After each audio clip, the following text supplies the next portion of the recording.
به لب جوی بنشین، گذر عمر ببین، که اشارت به زمان گذران ما را بس.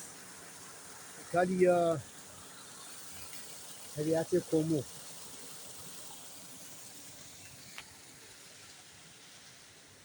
یه روز دوست داشتنی در طبیعت کومو، منطقه زیبا کوهستانی، تیر ماه 1403.